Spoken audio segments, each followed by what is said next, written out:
여러분 만나서 반갑습니다. 함께 여러분과 말씀을 나누게 되어서 기쁘게 생각합니다. 오늘은 히브리서 12장 1절로 3절 말씀을 통해서 구름같이 둘러싼 허다한 증인들이라는 제목으로 여러분들과 함께 말씀을 나누도록 하겠습니다. 오늘 본문 히브리서 12장 1절로 3절은 앞선 히브리서 11장 전체를 고려하여 이해되어야 합니다. 오늘 본문은 11장에 기록된 믿음의 선진들과 잘 어울리는 혹은 잘 조화되는 자들이 되기 위해 어떻게 해야 하는지를 권면한 내용이기 때문입니다. 히브리서 기자는 오늘 본문을 로마 시대의 원형 경기장에서 열린 달리기 경주에 빗대어 기록하고 있습니다. 매우 흥미롭죠. 모든 신자들이 살아가고 있는 삶의 현장을 경기장으로 이해하고 있는 겁니다. 지금 우리는 세상의 경기장에서 살고 있다는 것입니다. 당연히 모든 신자들은 이 세상을 살아가는 동안 믿음의 경주를 하고 있는 것입니다. 그래서 1절 후반절에 기록된 우리 앞에 당한 경주를 하고 있는 것입니다. 그럼 이 세상에서 모든 신자들이 하고 있는 믿음의 경주는 무엇일까요? 우리가 죽어서 천국에 이르거나 아님 예수님이 다시 오셔서 천승에 혹은 천국에 이르기까지 이 세상에서 구원받은 신자로 신실하게 살아가는 것이 우리가 감당해야 할 믿음의 경주입니다. 그러니까 우리는 지금 신자로 살아가고 있는데 실제로 어떻게 살아가고 있는가에 대해서 늘 물어야 되겠죠. 우리가 천국에 이르기까지 이 세상에서 이루어가는 구원은 이미와 아직의 긴장관계 속에 있습니다. 우리는 이미 하나님의 자녀죠. 이미 거룩하게 된 사람입니다. 그리고 천국의 유업을 보장받은 사람입니다. 그럼에도 불구하고 아직 우리는 천국에 이르지는 않았습니다. 천상에 이르지는 않았죠. 우리의 본향인 천상에 이르기까지 짧게는 수년, 길게는 수십 년을 이 세상에서 살아가야 합니다. 즉 믿음의 경주는 이 세상에서 살아가고 있는 모든 신자들에게 필연적으로 허락되어 있는 사도 야고보가 말한 대로 인내로서 감당해야 할 믿음의 시련과 같은 것입니다. 사실 신앙생활이 어려운 것은 우리가 5년, 한 10년 정도 열심히 하면 신앙생활은 어렵지 않습니다. 신앙생활이 어려운 것은 수십 년을 해야 된다는 것이죠. 수십 년 동안 신실하게 하나님의 기뻐하심에 따라서 한다는 것 자체가 쉽지 않죠. 근데 우리는 이제 그러한 삶을 살아야 합니다. 이게 믿음의 경주이죠. 좀 더 구체적으로 오늘 본문을 살펴보도록 하겠습니다. 첫 번째로 히브리서 기자는 경기장에서 달리기를 하는 선수를 소개합니다. 1절에 보면 우리에게 혹은 우리 앞서 이런 표현을 하고 있는데요. 선수는 우리입니다. 그럼 여기서 말하는 우리는 누구일까요? 좁은 의미에서 히브리서를 쓴 기자를 포함한 초대교회 때 고난 속에서 신앙생활을 하고 있는 모든 신자들을 말합니다. 히브리서가 한 특정한 교회만을 위해서 쓰여진 것이 아니라 당시 모든 교회를 위해 쓰여졌기 때문이죠. 넓은 의미에서 초대교회 이후로 예수 그리스도를 믿고 히브리서를 읽는 모든 과거, 현재, 미래를 포함한 신자들을 말합니다. 당연히 이 우리 안에는 여기에 있는 우리 모두도 포함되어 있죠. 우리도 믿음의 경주를 위해 이 세상에서 선수로 뛰고 있는 것입니다. 두 번째로 히브리서 기자는 믿음 경기장의 간중을 소개합니다. 구름같이 둘러싼 허다한 증인들을 간중으로 소개하고 있죠. 온 하늘을 빽빽하게 뒤덮고 있는 구름처럼 많은 사람들을 뜻합니다. 올림픽 경기 때 경기장에서 달리기 선수들을 한번 생각해 보시기 바랍니다. 그리고 응원하는 관중들을 떠올려 보시기 바랍니다. 경기장의 관중들로 가득 차 있습니다. 그리고 함성 소리와 함께 지금 달리기를 하고 있는 선수들을 향해 응원을 하고 있습니다. 지금 이렇게 우리가 이 세상에서 믿음의 경주를 하고 있는데 온 하늘을 빽빽하게 뒤덮은 수많은 믿음의 선진들이 우리의 간중으로서 응원하고 있다는 것입니다. 근데 이제 문제는 눈에 보이지는 않죠. 근데 이제 믿음의 눈으로 우리가 이제 이것을 보고 생각할 수 있어야 합니다. 이 간중들은 구경꾼들이 아닙니다. 수동적으로 팔짱을 끼고 바라만 보는 사람들은 아니죠. 능동적이고 구체적으로 선수를 격려하고 선수와 함께 같은 마음으로 경기에 참여하는 간중입니다. 왜일까요? 이미 이 간중들은 이전에 선수로 뛰었던 사람들입니다. 그리고 그 경기에서 우승했던 사람들이기 때문이죠. 그래서 경험을 가진 사람들이라는 의미에서 증인이라는 표현을 쓰고 있는데요. 즉 구름같이 둘러싼 허다한 증인들은 이미 목숨을 걸고 신앙생활을 해본 구름과 같은 수많은 신자들의 무리를 가리킵니다. 이러한 수많은 믿음의 선진들이 천상에서 우리가 이 세상에서 하고 있는 믿음의 경주를 응원하고 있다라는 것이죠. 세 번째로 히브리서 기자는 경기장에서 달리기 선수가 결승 지점에 이르기까지 지켜야 할 경주 자세를 알려줍니다. 그냥 경주해서는 안 되고 경주할 때 반드시 지켜야 할 룰이 있음을 알려주고 있습니다. 이 세상의 경기장에서 신자가 결승 지점, 즉 천상에 이를 때까지 가져야 할 신앙의 자세입니다. 우리의 모든 무거운 짐과 얽매이기 쉬운 죄를 벗어버리고 인내로서 우리 앞에 당한 경주를 하며, 이 내용을 보면 크게 두 가지를 우리에게 요구하고 있습니다. 한 가지는 버려야 할 것입니다. 그리고 다른 한 가지는 지켜가나 혹은 갖추어야 할 것입니다. 먼저 버려야 할 것은 무엇일까요?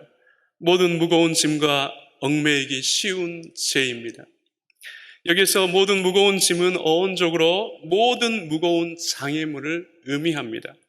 고대 운동 경기에서 달리기 선수는 살이 찌면 안 되었습니다. 그래서 살이 찌지 않도록 늘 맹훈련을 했습니다. 그리고 경기 때 옷을 다 벗고 경기를 했습니다. 왜일까요? 옷을 입으면 거추장스러워서 달리기 하는 것이 쉽지 않았기 때문에 옷을 다 벗고 경기를 했습니다. 오늘날도 달리기 선수들은 가장 단순하고 가벼운 옷을 입고 경기를 합니다. 가장 잘 달릴 수 있는 최상의 상태로 경기에 임하는 것이죠. 의심의 여지 없이 우리의 믿음 생활을 방해하는 장애물을 제거해야 함을 권면한 것입니다. 하나님을 의심하게 하고 성경을 묵상하는 것과 기도하는 것을 방해하며 믿음의 정서를 해치는 것은 무엇이든지 믿음 생활의 장애물입니다. 이 장애물에 넘어지면 우리는 한동안 신앙적으로 방황할 수 있습니다. 심각하게는 믿음에 대한 회의를 가질 수도 있습니다. 지금 우리가 일상생활에서 접하는 것들과 관련하여 우리에게 영적으로 도움이 되지 않는 것들, 특히 우리의 믿음 생활을 방해하는 장애물이 있다면 반드시 경계되고 절제되어야 합니다. 오늘날 많은 신자들이 TV, 유튜브에 많이 빠져서 사는 것을 봅니다. 거의 유튜브에 온 정신과 시간을 투자해서 살죠. 여러분들은 어떠하십니까? 사실은 그것들이 우리의 신앙을 방해한다고 하면 우리는 절제할 수 있어야 되고 어느 정도 시간을 정해서 그것을 사용할 수 있어야 된다. 이 신앙의 싸움을 하셔야 된다는 것이죠. 이것이 무거운 것을 버리는 신앙의 자세입니다. 그리고 얽매이기 쉬운 죄는 어원적으로 함정에 빠뜨리는 죄를 의미합니다. 우리의 믿음을 잃게 할 정도로 우리를 넘어뜨리는 죄를 말합니다. 하지만 이러한 죄는 우리에게 멀리 있지 않습니다. 우리에게 가까이 있고 우리가 늘 짓고 있는 혹은 지을 수 있는 죄입니다. 이스라엘 백성은 더 잘 살기 위해 혹은 더 재미있게 살기 위해 하나님을 예면하고 바알을 섬겼습니다. 인간의 타락한 본성에 맞는 풍요와 쾌락을 위해 바알을 찾은 것이죠. 오늘날 신자들 중에는 교회를 다니면서도 점이나 사주팔자에 관심을 갖는 사람들이 실제로 있습니다. 저는 여러 경험했습니다. 여기는 잘 모르겠지만 제가 신앙생활 하는 곳에서 이런 분들을 여러 보았습니다. 왜 이렇게 관심을 가질까요? 이 땅에서 더 안락하고 여행적인 삶을 바라기 때문입니다. 하나님을 온전히 의지하며 사는 것에 대한 참된 가치를 아직 모르기 때문에 그러죠. 미신의 어떤 여행주의에 빠져 있는 것입니다. 실제로 저는 우리가 사는 세상에서 우리를 하나님과 멀어지게 합니다. 우리가 죄에 노출될수록 우리의 영혼은 병이 들지요. 우리 자신의 삶과 온 가족, 심지어 교회까지도 심각한 위험에 빠지게 합니다. 그래서 죄는 우리가 피 흘리기까지 싸워야 할 대적입니다. 우리가 이 세상에 살면서 죄를 짓지 않을 수는 없지만 그러나 우리는 어느 한순간에도 죄와 싸우는 일을 멈춰서는 안 됩니다. 죄에 대해 지혜로워야 하며 늘 하나님께 죄에 대해 벗어나게 해달라고 은혜를 간구하는 삶을 사셔야 합니다. 죄가 우리를 지배하는 순간 우리는 거짓말쟁이가 되고 속이는 사람이 되며 다른 사람을 해치는 사람이 될 수 있습니다. 하나님과 멀어지고 심지어 믿음을 잃을 수도 있습니다. 이 때문에 우리는 이 세상에서 믿음의 경주를 잘 하기 위해 얽매이기 쉬운 죄를 버려야 합니다. 다음으로 천상에 이를 때까지 우리가 갖추어야 할 신앙의 자세가 있습니다. 믿음의 경주가 끝날 때까지 인내하는 것이죠. 우리 신앙생활에서 가장 어려운 것입니다. 인내로서 우리 앞에 당한 경주를 하며 믿음의 경주를 마칠 때까지 포기하지 않는 것을 말합니다. 하나님이 정하신 목적지까지 도달하는 길이 아무리 힘들고 멀고 어렵다고 할지라도 온 힘을 다해 참고 꾸준히 달려서 경주를 잘 마쳐야 한다는 것을 말하지요. 여러분들 잘 아시겠지만 믿음 생활은 잠시 잠깐 하는 게 아닙니다. 예수 그리스도를 믿고 하나님의 뜻에 따라 살아가는 것을 일생 동안 하는 것이 신앙생활입니다. 앞서 제가 말씀드렸지만 5년, 10년 신앙생활을 하면 모든 사람들이 잘 할 수 있습니다. 20년, 30년, 40년 평생을 한결같이 신앙생활을 한다는 것은 쉽지 않습니다. 어떤 유혹에도 우리가 흔들리지 않고 지속적으로 하나님의 기뻐하신 뜻을 따라 우리가 사는 것은 결코 쉬운 문제가 아니죠. 마라톤 선수가 그냥 경기에 나가지 않습니다. 그 경기에 나가기 위해 인내하며 오랜 시간 동안 준비하죠. 그리고 경기를 할 때도 끝까지 마치기 위해 인내해야 합니다. 인내하지 못하는 선수는 경기에 나갈 수도 없고 경기를 끝마칠 수도 없습니다. 우리의 믿음도 마찬가지죠. 우리가 천상에 이르기까지 믿음을 유지해야 합니다. 우리가 어떤 삶을 살아가든 믿음의 경주를 포기하지 않고 인내하며 천상에 들어가야 우리에게 믿음의 생명, 생명의 면류관이 주어집니다. 믿음 생활은 장거리 마라톤과 같습니다. 단거리 달리기가 아니죠. 근데 이때 우리에게 중요한 것은 속도가 아닙니다. 많은 사람들이 신앙생활에 있어서 속도를 강조하지만 그러나 성경은 우리에게 믿음 생활과 관련해서 속도를 요구하지 않습니다. 오히려 충성을 요구합니다. 여기서 말하는 충성은 항상 변함없이 그 자리에 있는 걸 말합니다. 항상 변함없이 우리가 봐야 할 그 타켓을 향해 우리의 눈을 돌리지 않는 것을 충성이라고 합니다.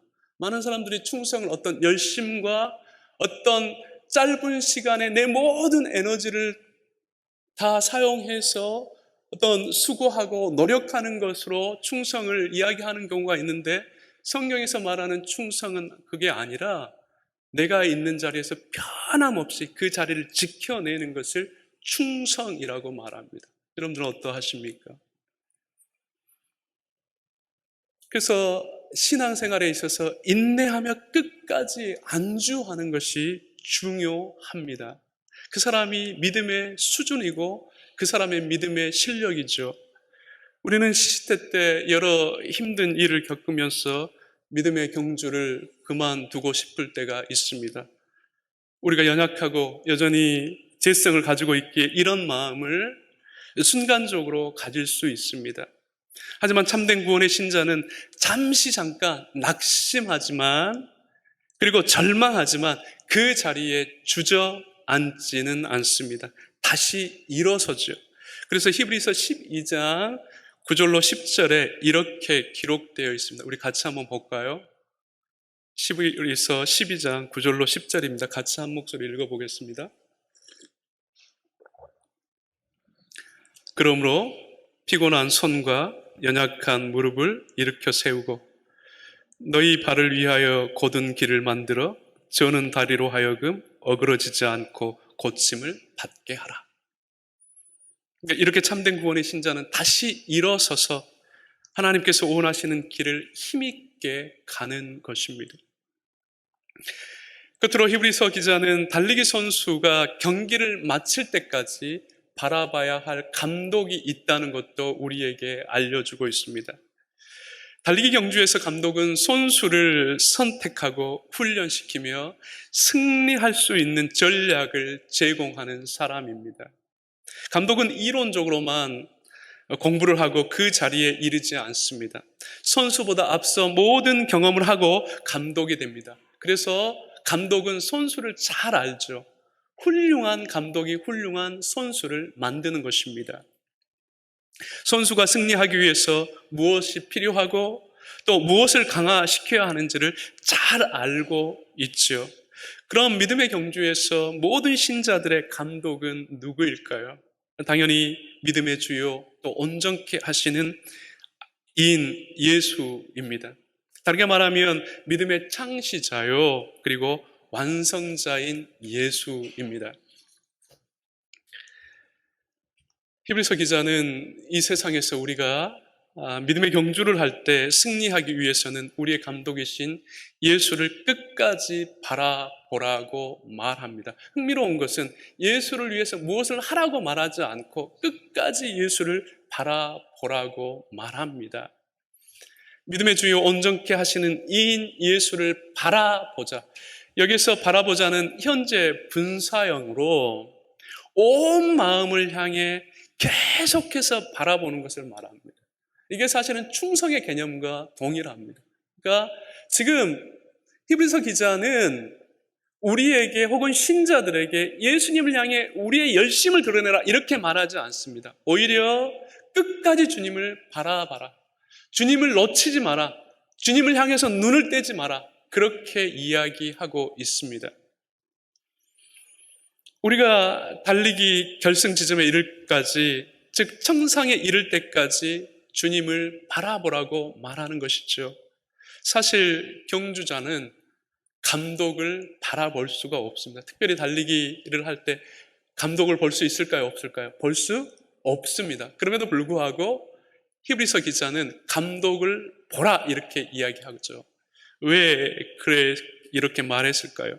우리의 선한 감독은 우리가 바라볼 수 있도록 우리 앞에서 달리기를 하며 우리에게 조언하거나 필요한 것을 제공해 주시기 때문입니다. 다른 감독과 다릅니다. 우리 앞서 달리기를 하고 있습니다.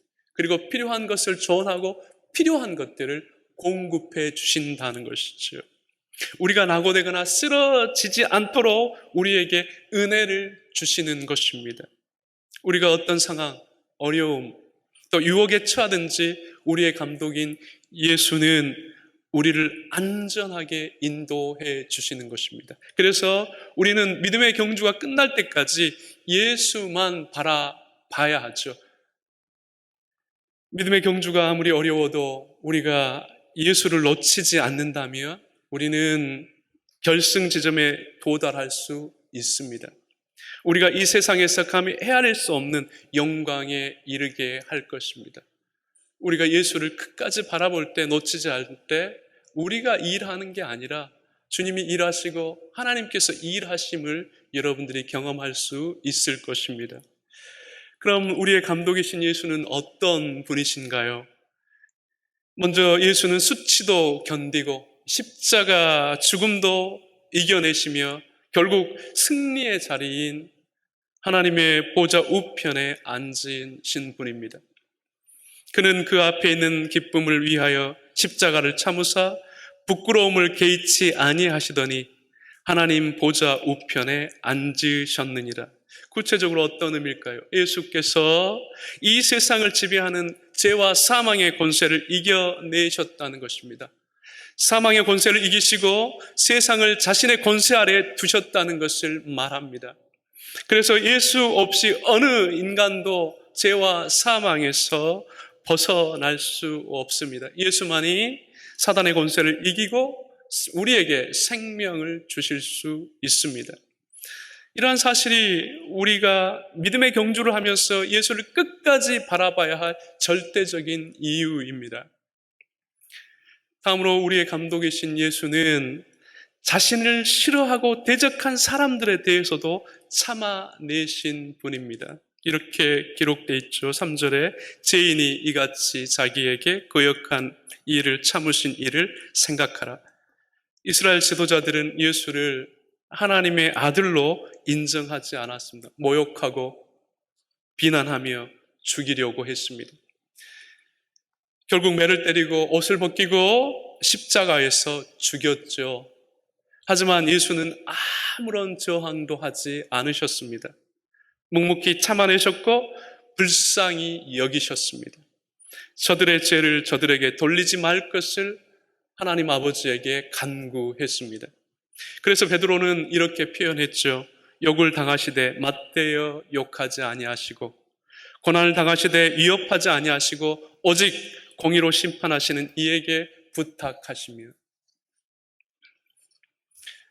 그럼 히브리서 기자는 왜 예수를 이렇게 소개했을까요? 우리를 다음과 같이 위로하는 것과 같습니다. 우리가 믿음의 경주를 할 때 피곤하여 낙심할 수 있다. 그러나 이때 염려하지 말라. 예수는 자신을 미워하는 죄인들에 대해서도 끝까지 인내하신 분이다. 당연히 너희에 대해서도 끝까지 인내하실 것이다. 그러니 너희가 할 일은 끝까지 참으신 예수를 깊이 생각하는 일이다. 이렇게 위로하는 것과 같습니다. 우리도 믿음 생활을 하면서 때로 지치고 낙심할 수 있습니다. 어쩜 당연하고 자연스러운 것입니다. 왜일까요? 우리는 연약한 존재이고 여전히 죄성을 가진 존재이기 때문입니다. 특히 우리가 장기간 고난이나 시험에 직면하면 가장 강한 믿음의 소유자도 영적 침체에 빠질 수 있습니다. 우리는 그렇게 강하지 않습니다. 목사이자 신학 교수인 저 역시도 시시때 때 낙심합니다. 어떻게 해야 될지 모를 때가 있습니다. 이때 다른 방식으로 문제를 해결하려고 하면 더 깊은 수렁에 빠집니다. 더 깊은 영적 침체에 빠지는 것이죠. 그럼 우리는 믿음 생활을 하면서 이렇게 지치고 낙심될 때 어떻게 해야 할까요? 히브리서 기자는 우리에게 자신을 미워하신 원수들에 대해서도 참아내신 예수를 향해 눈을 돌리고 그분에 대해 깊이 생각하라고 권면하고 있습니다. 하나님의 아들이신 신적인 예수를 온전히 의지하는 것입니다. 우리를 구원하시기 위해 참 인간으로서 예수가 어떤 삶을 사셨는지를 깊이 생각하는 것이죠. 이렇게 할 때 우리는 놀라운 은혜를 경험하게 될 것입니다. 미운 사람을 용서하는 마음이 우리 안에서 생겨납니다. 심각하게 여겼던 일에 대해 여유를 가질 수 있게 됩니다. 수치스러운 일을 참아내는 마음을 가질 수 있게 됩니다. 조급하게 생각했던 것도 내려놓을 수 있게 됩니다. 이런 놀라운 것을 경험할 수 있습니다. 왜일까요? 예수께서 우리를 위해 어떻게 하셨는지를 잘 알고 있기 때문입니다. 예수는 하늘의 영광을 버리시고 이 땅에 오셨습니다. 모든 고난을 당하셨습니다. 모든 수치를 당하셨습니다. 가장 끔찍하고 무서운 십자가 죽음을 당하셨습니다. 이 모든 것은 우리 때문에 겪으신 일들입니다. 이 결과로 우리는 하나님의 자녀가 되었습니다. 영원한 생명을 얻었죠. 죄와 사망에서 구원을 받았습니다. 지금 우리는 하나님의 자녀로 거룩한 백성으로 지금 이 세상을 살아가고 있습니다. 이러한 예수 때문에 우리는 다시 일어설 수 있는 것입니다. 사랑하는 여러분, 힘들고 어려울 때 예수를 온전히 의지하고 깊이 생각해 보시기 바랍니다. 우리 속에 임재해 계신 성령께서 우리에게 놀라운 은혜를 경험하게 할 것입니다. 여러분들, 믿음은 관념이 아닙니다. 실체입니다. 우리는 믿음의 내용을 지식으로 받지만 실제로 하나님이 역사하시고 성령이 우리 안에 살아 계시다고 할 때 분명히 믿음의 지식을 경험으로 우리의 이성을 넘어서 우리의 온 마음을 동의하는 그러한 내용으로 경험하고 이해할 수 있을 것입니다. 그 자리까지 우리를 이끄신다는 것을 여러분들이 아셔야 합니다. 여러분들 힘들고 어려울 때 울고 원망하고 어찌해야 될지 안절부절하기보다는 예수를 깊이 묵상하고 그분을 더 찾고 그분께 더 의지해 보시기 바랍니다. 지식을 넘어서 실제로 역사하시는 그 하나님을 만나실 수 있을 것입니다. 우리 안에서 역사하시는 성령의 놀라운 은혜를 경험할 수 있을 것입니다. 이제는 이러한 본문의 이해 속에서 우리의 신앙의 유익을 위해 구름같이 허다한 증인들에 대해 좀 더 깊이 생각해 보겠습니다.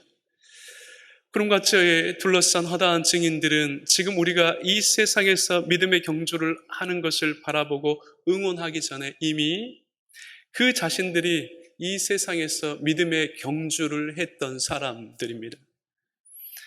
오늘 본문의 배경에서 구름같이 둘러싼 허다한 증인은 히브리서 11장에 기록되어 있는 모든 믿음의 선진들을 말합니다. 물론 11장에 기록된 믿음의 선진들은 대표적이죠. 그러니까 지금 히브리서가 쓰여지기 전에 모든 믿음의 사람들, 지금 하나님을 믿고 예수 그리스도를 통해서 천국에 있는 모든 믿음의 사람들이 다 이 안에 포함된다고 보시면 됩니다. 사실 모든 믿음의 선진들은 고난 없이 살았던 인생들이 아니었습니다.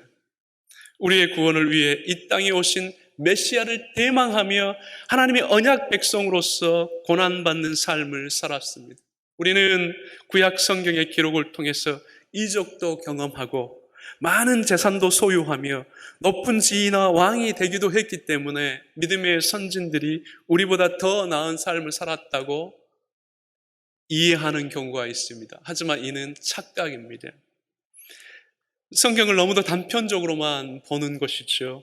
믿음의 선진들은 각 시대마다 그들 자신이 감당해야 할 믿음의 경주가 있었습니다. 혹은 믿음의 시련이 있었던 것이죠. 한 실례로 노아는 120년 동안 방주를 만들며 하나님의 심판을 준비하며 살았습니다. 하지만 노아는 홍수로 심판이 일어난다는 것을 듣기는 했어도 결코 이해하지는 못했습니다. 왜일까요? 아직까지 비를 경험해 보지 못했기 때문입니다. 그리고 사람이 죽는다는 것이 무엇인지를 아직 경험해 보지 못했기 때문입니다. 그러나 노아는 하나님을 온전히 신뢰하여 120년 동안 쉬지 않고 방주를 만들었습니다.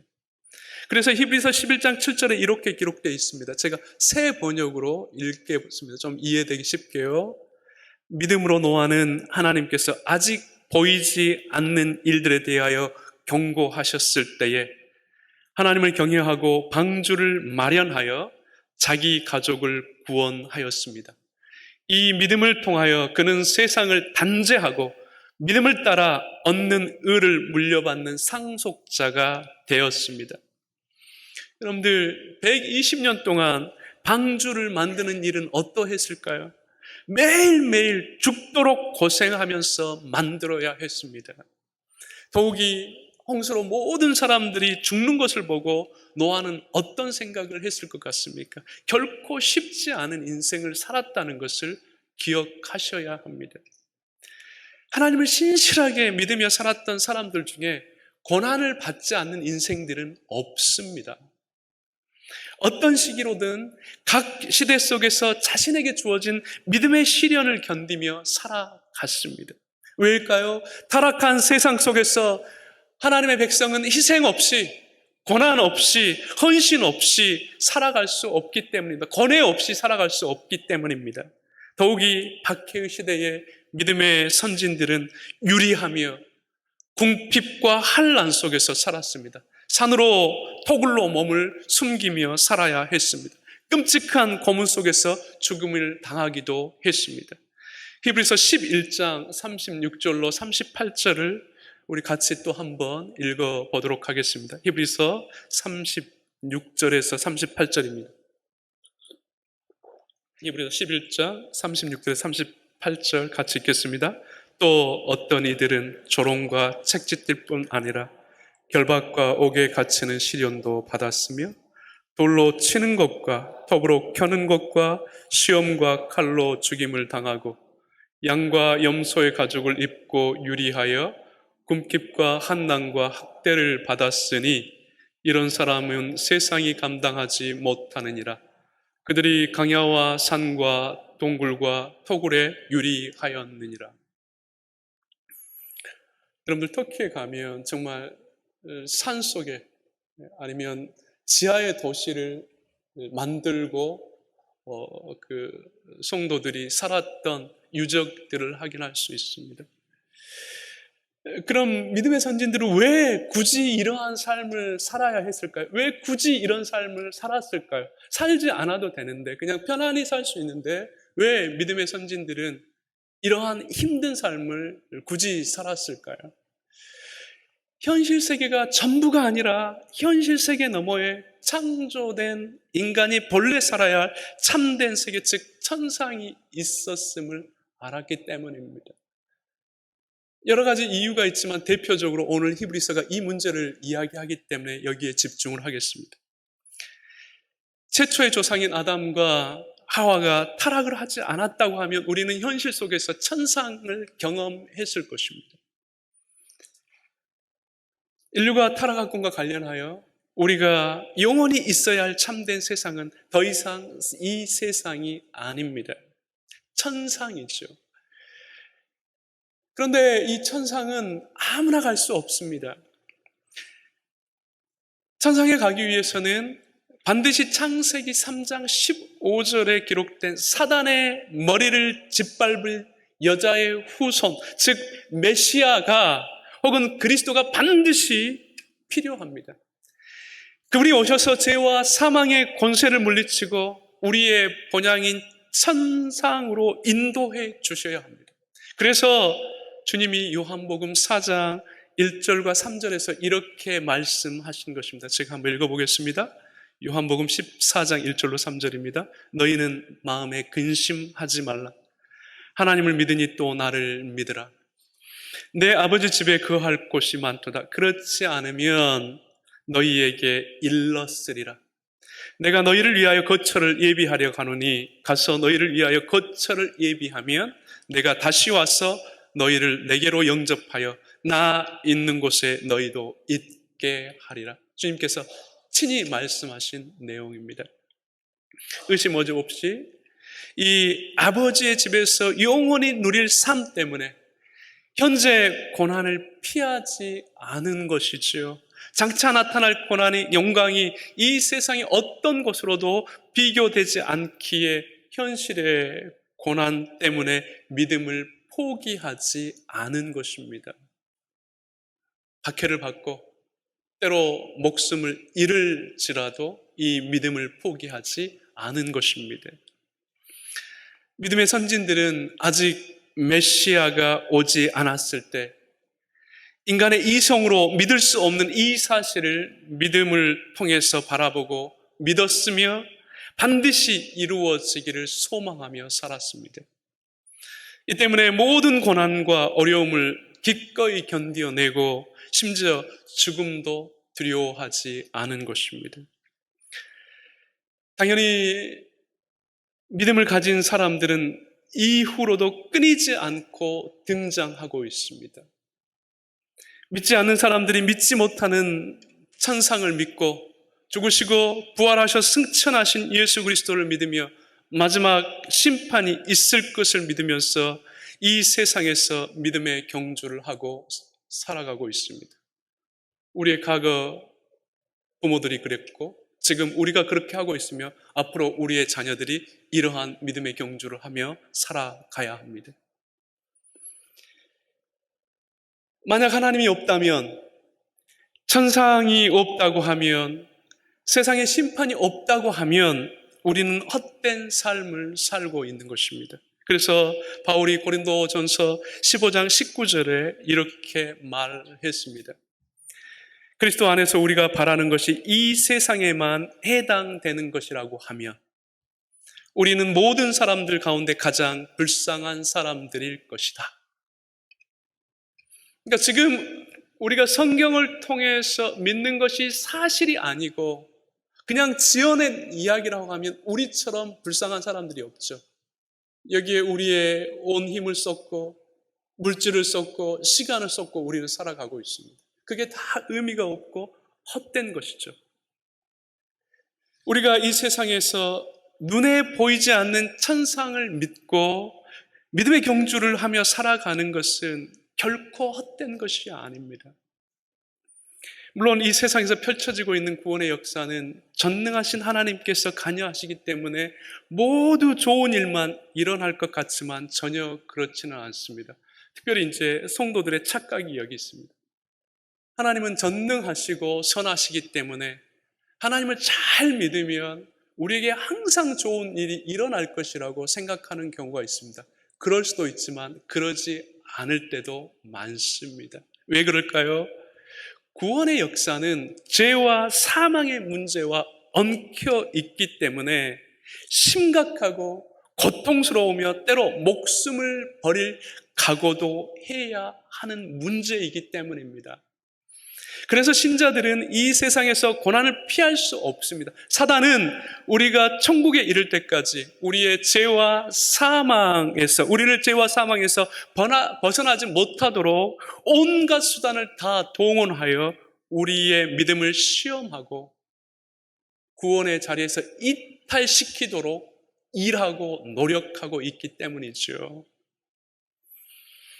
참된 구원의 신자는 이러한 세상 속에서 천상에 이를 때까지 믿음의 주이시며 우리를 온전케 하신 예수를 끝까지 바라보며 믿음의 경주를 포기하지 않습니다. 때로 어렵고 모든 것을 다 포기하고 싶고 때로 내 생명까지 버리고 싶은 그러한 극단의 상황에 몰릴지라도 우리는 그 예수를 바라보며 그 현실을 견뎌내는 것입니다. 그리고 거기서 하나님의 은혜를 경험하고 하나님의 살아계심을 우리가 실제로 체험하는 것이죠. 이 때문에 과거의 신앙의 선조들은 짐승의 옷을 둘러쓰고 유리하면서 잘 먹지도 못하고 잘 씻지도 못하며 산으로 토굴로 몸을 숨기며 살면서도 결코 믿음을 포기하지 않았습니다. 특별히 이 믿음의 경주를 할 때 앞서 말했지만 결코 우리가 잊지 않아야 할 사실이 있습니다. 우리 앞서 살았던 믿음의 선진들, 즉 구름 같은 허다한 증인들이 이 세상에서 믿음의 경주를 하고 있는 우리를 응원하고 있다는 것이죠. 이 응원자 안에는 우리의 가족이 포함되어 있을 수 있습니다. 우리의 동료, 또 우리와 함께 교류했던 그러한 앞선 신앙의 선배들이 포함되어 있을 수 있습니다. 사랑하는 여러분, 지금 삶이 고통스럽습니까? 구름과 같이 허다한 증인들이 우리를 이렇게 응원하고 있지 않을까요? 지금 어려움은 잠깐이면 지나갈 거야. 너희는 먹을 것도 있고, 씻을 곳도 있으며, 비바람을 맞지 않는 쉴 곳도 있잖아. 무엇을 그렇게 염려하고 걱정하니? 우리가 목숨을 담보로 겪었던 고난에 비하면 지금 너희의 고난은 돌에 맞거나 칼로 목숨을 당하는 것은 아니잖아. 조금 더 참아내. 하나님께서 반드시 너희를 선히 인도하실 거야. 결코 후회하지 않게 하실 거야. 지금 어려움도 때가 되면 바람처럼 지나가고 추억이 될까요? 이렇게 위로하지 않으실까요? 안 할까요? 이뿐 아닙니다. 우리의 감독이신 예수가 우리와 함께 계셔서 믿음의 경주를 돕고 있습니다. 우리가 평생 고난 속에서 산다고 해도 예수는 우리의 삶이 헛되지 않고 영광스러운 삶이 되게 하실 것입니다. 그래서 예수 없는 인생은 천하를 다 가져도 헛되지만 예수와 함께한 인생은 아무런 가진 것이 없다고 해도 영광스럽다는 것을 아셔야 됩니다. 이 세상에서는 그 가치가 온전히 드러나지 않지만 우리가 천상에서 그 가치를 확인할 수 있을 것입니다.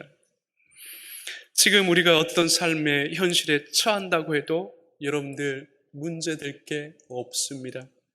우리가 있는 자리에서 예수를 바라본다고 하면 그 예수가 우리 믿음의 경주를 끝까지 마칠 수 있게 하실 것입니다. 이제 설교를 정리하겠습니다. 오늘날은 대망, 거룩한 명분, 거룩한 헌신, 목숨을 건 의리 같은 인간을 가장 품위 있게 만들어주는 가치들이 점점 사라지고 있는 시대입니다. 점점 관심을 갖지 않는 시대이죠. 각 개인에 따라 행동하고 전체 유익이나 옳은 것을 위해 더 이상 관심을 갖지 않는 시대입니다. 바르고 정의로운 것을 위해 더 이상 희생하지 않고 각 개인의 안위를 위해 쉽게 거짓을 행하는 시대이지요. 어떤 선한 일들을 서로 도모할 때 헌신과 신뢰가 있어야 함에도 불구하고 각 개인의 이익에 따라 언제든지 헌신과 신뢰는 헌신짝처럼 버려지는 시대입니다.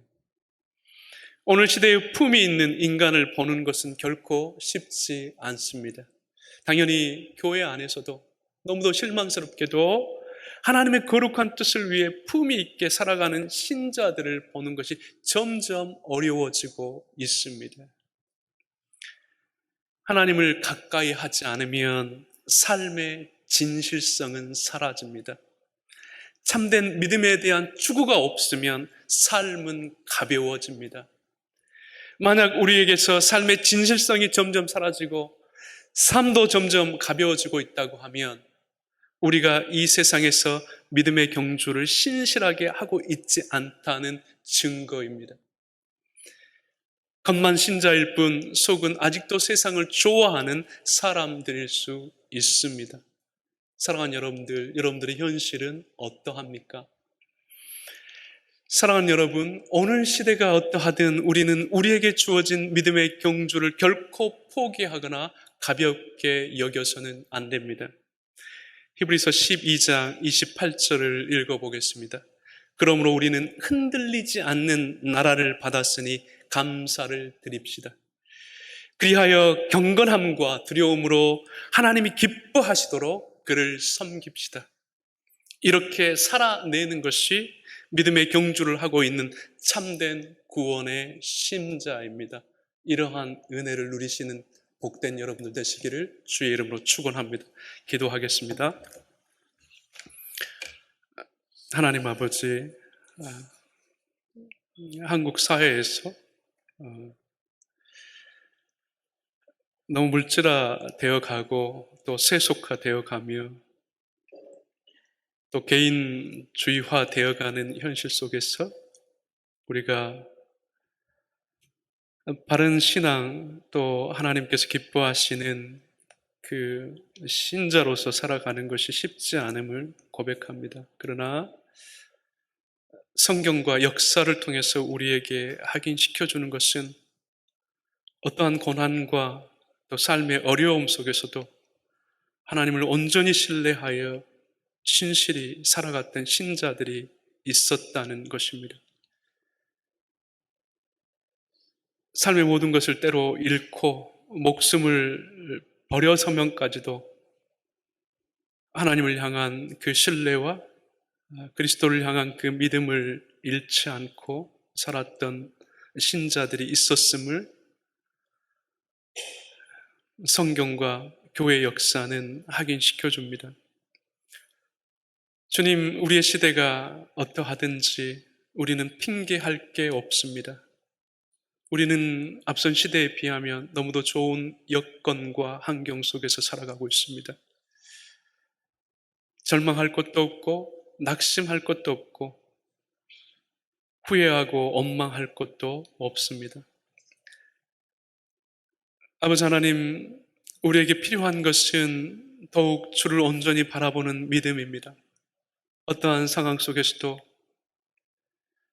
우리의 믿음의 근원이시요 우리를 온전케 하시는 그리스도를 더 깊이 생각하고 어떠한 상황 속에도 흔들리지 않고 그 주님을 바라보는 것이 우리에게 필요합니다.